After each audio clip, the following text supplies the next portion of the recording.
Aujourd'hui, je vais vous raconter une histoire qui m'a profondément marqué. J'ai un oncle qui a travaillé dans une grande association d'aide humanitaire.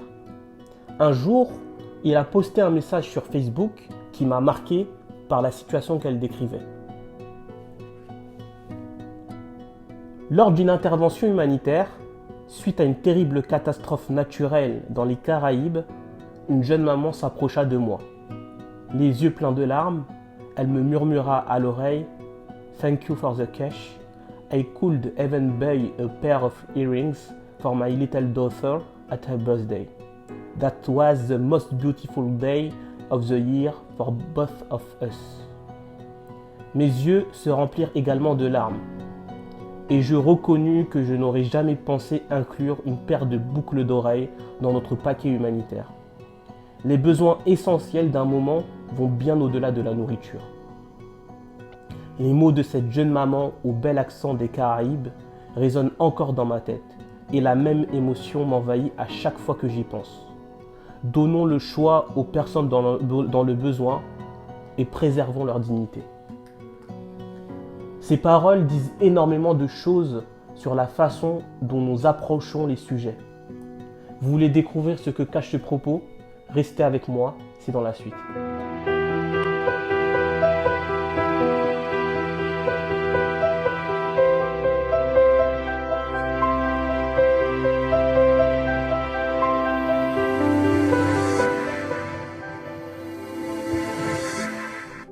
Nous avons tendance, dans les entreprises ou dans la vie de tous les jours, à présupposer énormément de choses. Par exemple, en entreprise, il peut arriver que nous lançons un projet en supposant de nombreuses idées que l'on produit en chambre.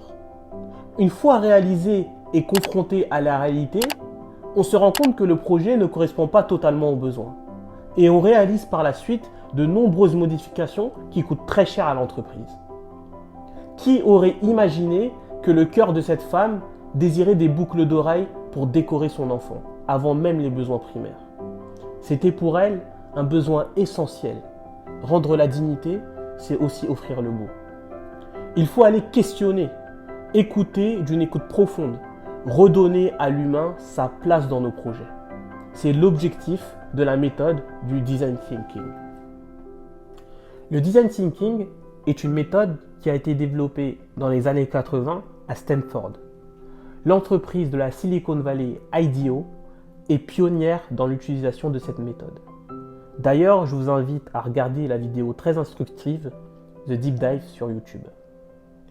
Composée de 5 étapes, elle s'appuie sur l'intelligence collective pour développer vos projets et idées. Elle remet au cœur de la réflexion l'humain. Un projet répond à un besoin humain. Il faut donc bien saisir celui-ci. Les notions d'écoute, d'ouverture sont donc clés si vous voulez percevoir le besoin profond de votre utilisateur final dans un projet pour bien y répondre. Cette méthode a plusieurs points forts. Elle remet au centre du projet l'humain et le décryptage du besoin. Elle permet donc de limiter les mauvaises surprises. Car souvent, quand on développe un projet bien ficelé jusqu'à la fin, on se rend compte que ça ne répond pas complètement aux besoins de l'utilisateur final. Et comme je l'ai dit tout à l'heure, les modifications coûtent cher. Elle développe un état d'esprit centré sur l'écoute et l'empathie grâce aux outils qu'elle contient.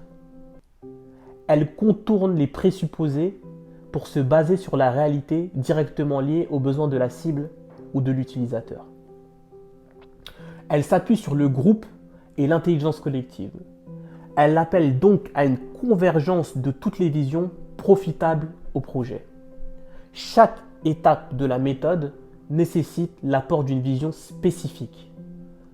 Avec le design thinking, celui qui veut savoir s'ouvre et écoute profondément.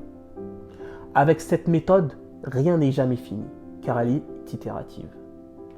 On peut toujours améliorer la situation et la solution en écoutant toujours et encore le besoin.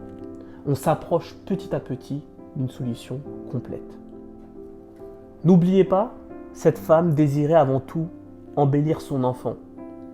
Qui sommes-nous pour imposer nos présupposés aux gens ? Qui sommes-nous pour penser à leur place le contenu de leur colis alimentaire? Ne sont-ils pas des humains avec des sensations, émotions et envies particulières? Écoutons. Ceci est aussi vrai pour un projet dans une entreprise, association, institution publique ou même les particuliers. Écoutez toujours la cible, l'utilisateur final de votre projet. Et construisez ensemble avec votre équipe la solution la plus complète, en prenant le temps, en faisant appel à l'écoute, car elles sont des marqueurs de sagesse. Et rappelez-vous, profitez des divergences. La divergence est lumineuse quand elle est vue sous le prisme de la sagesse, elle devient union. Pour finir, comme d'habitude, point logistique. Il existe une formation d'une journée à cette méthode, mais aussi un accompagnement. Bref, on se voit très bientôt pour la présentation de la dernière méthode. D'ici là, restez sages.